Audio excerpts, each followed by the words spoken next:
এবার জামাত এনসিপির ফাঁদে পড়লেন প্রধানমন্ত্রী তারেক বিন জিয়া। দর্শক, জামাত পাল্টা চ্যালেঞ্জ দিয়ে প্রধানমন্ত্রীর এক প্রকার হাতে হারিকেন ধরিয়ে দিলেন।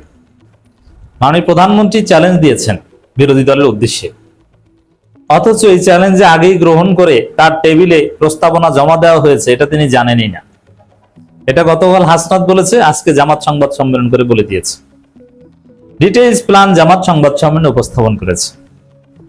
দর্শক, এখন পাল্টা চ্যালেঞ্জ হয়ে গেছে। এখন এমন অবস্থা, প্রধানমন্ত্রী আক্ষেপ করছেন, আরে আমি কি জন্য যে এই ফাও চ্যালেঞ্জ দিতে গেলাম। এখন পাল্টা তারা যে কার্যকর পরিকল্পনার কথা বলেছে, ওই পরিকল্পনা বাস্তবায়ন করার চ্যালেঞ্জ করে দিয়েছেন যে আপনি পারলে এটা বাস্তবায়ন করেন। এবং সরকারি দল যে তাদের ব্যর্থতা ঢাকতে উল্টোপাল্টা কথা বলছে, এটা জামাত জনগণকে বোঝাতে সক্ষম হয়েছে এবং এটার প্রমাণ দিয়েছে। বিরোধিতার খাতিরে বিরোধিতা করছে প্রধানমন্ত্রী নিজে, এবং সরকারের কোনো আসলে প্ল্যান নাই, এবং যে প্ল্যান এটা অবাস্তব কল্পনা বিলাস। সবচেয়ে বড় যুক্তি শুনেন, যেমন প্রধানমন্ত্রী নিজে বলেছেন আমাদের 10 বছর মেয়াদী প্ল্যান, আবার কেউ কেউ বলছেন 20 বছর মেয়াদী। আরে আপনার ক্ষমতা 5 বছরের, আপনি 10 বছর মেয়াদী প্ল্যান দিয়ে আপনি কি ধুয়ে পানি খাবেন? আপনাকে কে বলেছে? হ্যাঁ, একটা রাষ্ট্রের দীর্ঘমেয়াদী অনেক প্ল্যান থাকে, কিন্তু আপনার এই ধরনের জরুরি বিষয় প্ল্যান থাকতে হবে 90 দিনের, 6 মাসের, বা সর্বোচ্চ আপনার 5 বছরের। আপনি কি 10 বছর ক্ষমতায় থাকতে পারবেন? হ্যাঁ, 10 বছরের একটা সরকারের টেনিউর হলে দ্যাট ওয়াজ ডিফারেন্ট, বাট এরকম তো কিছু না। তার মানে কি এইসব প্ল্যান এগুলো সব ভাওতাবাজি। আবার অর্থমন্ত্রী বলছেন 2 বছর লাগবে গ্যাস সংকট সমাধান হতে, আরেকজন বলছে 5 বছর লাগবে। মানে কে আরেকজন বলছে যে সমাধানই হবে না মনে হয়। মানে কে কি বলছেন তারা নিজেরাই কিছু জানেন না। দর্শক, বিরোধী দল হিসাবে এর আগেই হাসনাত আব্দুল্লাহ সংবাদ সম্মেলন করে আজকে গোলাম পরোয়ার সংবাদ সম্মেলনে যা বলেছেন তার একটা অংশ আগেই বলেছিলেন। এর মানে সাথে সাথে প্রধানমন্ত্রী পাল্টা চ্যালেঞ্জের মুখে পড়েছেন এবং জবাব পেয়েছেন। এর মধ্য দিয়ে একটা বিষয় স্পষ্ট, যে জামাত কার্যকর, পারফেক্ট, যোগ্য বিরোধী দল।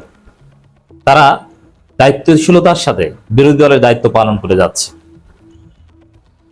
দর্শক, দেশের চলমান সংকট ও উদ্ভূত পরিস্থিতি নিয়ে জরুরি সংবাদ সম্মেলন করেছে জামাত। বক্তব্য দিয়েছেন জামাত ইসলামের সেক্রেটারি জেনারেল সাবেক এমপি জনাব মিয়া গোলাম পরোয়ার। এখানে এই বক্তব্যের চাইতে গুরুত্বপূর্ণ জামাত ইসলামের পাবনা 1 আসনের যিনি এমপি, সাবেক আমির জামাত মাওলানা মতিউর রহমান নিজামীর যোগ্য সন্তান ব্যারিস্টার নজিব মোমেন, তিনি বলছেন মাননীয় প্রধানমন্ত্রী, আপনাকে আমরা পাল্টা চ্যালেঞ্জ দিচ্ছি। বিরোধী দলের নেতার পরামর্শ মতে জরুরি সংসদ ডেকে সকল দল ও এক্সপার্টদের সমন্বয়ে জাতীয় টাস্ক ফোর্স গঠন করুন। এখন এই সবাইকে নিয়ে এই টাস্ক ফোর্স গঠন বা এগুলো সর্বদলীয় কমিটি, এটা গোলাম পরোয়ার বলেছেন, এইগুলো প্রধানমন্ত্রী পারবেন না, এবং সিদ্ধান্ত সর্বসম্মতক্রমে সংসদে হলেও বাস্তবায়ন করতে পারবেন না। কারণ কি? যে এই সিদ্ধান্ত নিলে ভারত রাগ হবে, এই সিদ্ধান্ত নিলে আমেরিকা রাগ হবে, এই সিদ্ধান্ত নিলে চীন রাগ হবে। তার ব্যালেন্স করতে করতেই সময় চলে যায়। তার মানে তাহলে ওই যে চ্যালেঞ্জ বাজি, ওটা ফাও। সরকারের সীমাবদ্ধতা আছে। এখন সীমাবদ্ধতা কেন, এটা সরকার জবাব দিবে। সাধারণ জনগণ, আমরা হয়তো পলিসি বুঝবো, কিন্তু সাধারণ জনগণ তারা কিছু বুঝতে চাইবে না। তারা শুধু জানতে চায় আমি সুইচ টিপ দিব, আমি বিদ্যুৎ পাবো, আমি সকালে চুলার সুইচ অন করব, আমি গ্যাস পাবো। এর বাইরে কোনো কিছু আমাদের জনগণের জানার দরকার নেই, বুঝার দরকার নেই, কেউ বুঝাতে যাবে না, এটা ফাজলামি। বরং এর বাইরের যে সমস্যা, এটা আপনি পার্লামেন্টে আলোচনা করবেন, এটা আপনার এক্সপার্টদের মধ্যে আলোচনা হবে। জনগণকে এগুলো বোঝাতে চান কেন? জনগণ শুনতে চায় যে সুইচ টিপ দিলেই বিদ্যুৎ পাই কিনা। ক্লিয়ার কথা। এখন জামাত যে পাল্টা চ্যালেঞ্জ দিয়েছে, পারলে টাস্ক ফোর্স গঠন করুন, এটা পারবে না। কারণ এখানে অনেক অলিগার্ক আছে। এই যে কুইক রেন্টাল এবং বসিয়ে বসিয়ে ক্যাপাসিটি চার্জ, এগুলোর মধ্যে এখন তো সেটা আওয়ামী লীগের আবিষ্কার, কিন্তু এর সুবিধা তো বিএনপিও পাচ্ছে। আদানি থেকে বিদ্যুৎ আমদানি 7 গুণ বেশি দাম দিয়ে কেনা, তো এটা তো বিএনপি বাতিল করতে পারলো না। বিএনপি এই পড়ে থাকা অচল বিদ্যুৎ কারখানাগুলো নিয়ে তো একটা উদ্যোগ নিতে পারলো না। ক্যাপাসিটি চার্জ সিস্টেম তো বাতিল করতে পারলো না। কেন করলো না? কারণ এখানে আওয়ামী লীগ যেরকম খেয়েছে, বিএনপির ওরকম খাওয়া আছে। প্রধানমন্ত্রী নিজেই তো চ্যালেঞ্জ, মানে পলিসি বাস্তবায়ন করতে পারেন না, তার সেই যোগ্যতা নাই, তার দলের লোকজন বা নানান গোষ্ঠীর কাছে ধরা, অনেককে সুবিধা দিয়ে চলতে হয়। আছে না, অনেকে বলেন না যে না সমাজে চলতে হলে একটু করতে হয়, অনেককে ঘুষ টুস দিয়ে বা খুশি করে চলতে হয়, এরকম একটা অবস্থা। দুর্নীতি করার সুযোগ কিছুটা দিতে হয়, নইলে তো আমার পিছনে ঘুরবে না, এরকম একটা অবস্থা। দর্শক, 11 দফা জনদাবি মেনে নেয়। 11 দফা দাবি জামাত নানান ভাবে একদম জাতীয় মানে রাজপথে সমাবেশের মাধ্যমে দিয়েছে। ওইটি তো অল্টারনেটিভ পলিসি, ওইটা কি প্রধানমন্ত্রী জানেন না? এর মানে রাজপথে বিক্ষোভ মিছিল করে বিরোধী দল দাবি দেয়, ওই খবর প্রধানমন্ত্রীর কাছে যায় না। 6 মাসের জ্বালানি সমস্যার সমাধান অবশ্যই হবে, 6 মাসের সমাধানের প্ল্যান জামাত দিয়ে দিয়েছে, লিখিত ভাবে দিয়েছে, এর আগেও দিয়েছিল, আবার দিয়েছে, সংবাদ সম্মেলন করে, ফেসবুক পোস্ট দিয়ে, রাজনৈতিক বক্তব্য দিয়ে আবার স্মরণ করে দিয়েছে। এখন পারলে জামাতের চ্যালেঞ্জ গ্রহণ করুন, পারবেন না।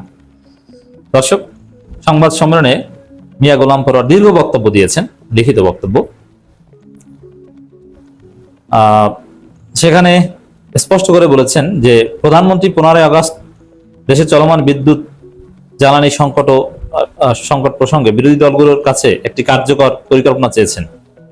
আমরা তার এই আহ্বানকে ইতিবাচক ভাবে দেখতে চাই না। এটা ইতিবাচক না, এটা জামাত ভদ্রতার খাতিরে হয়তো ইতিবাচক ভাবে দেখছে।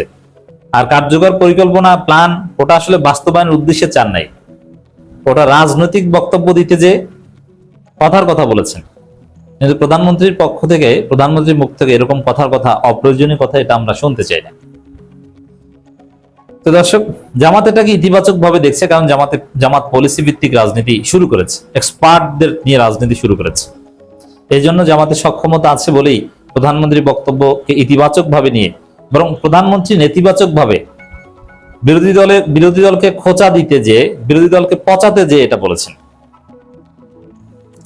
তবে শুরুতেই একটি গুরুত্বপূর্ণ তথ্য স্মরণ করে দিতে চাই, আমাদের পরিকল্পনা নতুন নয়, সেটি 3 মাস ধরেই সরকারের টেবিলে রয়েছে। এদিকে বিদ্যুতের, ওই হাসনাত আব্দুল্লাহ একই কথা বলেছেন, এদিকে বিদ্যুতের ভুতুরে বিলের কারণে বিদ্যুৎ গ্রাহকদের ভোগান্তি এখনো চলছে, যা সরকার নিরসনের প্রতিশ্রুতি দিয়েও কোনো সুফল বয়ে আনতে পারেনি। তিনি বলেন, ঠিক 21 মে 2026 তারিখ জাতীয় সংসদে জ্বালানি সংকট সংক্রান্ত বিশেষ কমিটিতে বিরোধী দলের সদস্যদের লিখিতভাবে 10 দফা সুপারিশ জমা দিয়েছিলেন। ওই কমিটিতে, মানে এটা আগেই দেওয়া, তারপরও আবার নতুন ভাবে আরো অনেক এগুলো আবার উপস্থাপন করা হয়েছে, আরো নতুন আরো এডিশন দেওয়া হয়েছে। যা দেওয়া হয়েছে এটা বুঝতে যে বড় বিশেষজ্ঞ লাগে তা না, জাস্ট সবাই একমত হবেন যে না এটি ঠিক আছে, বাস্তবায়নের একটা বিষয়, কিন্তু সরকার বাস্তবায়ন করুক, পারবে না। তো দর্শক, প্রধানমন্ত্রী আসলে পাল্টা চ্যালেঞ্জের মধ্যে পড়েছেন এবং ফাঁদে পড়েছেন।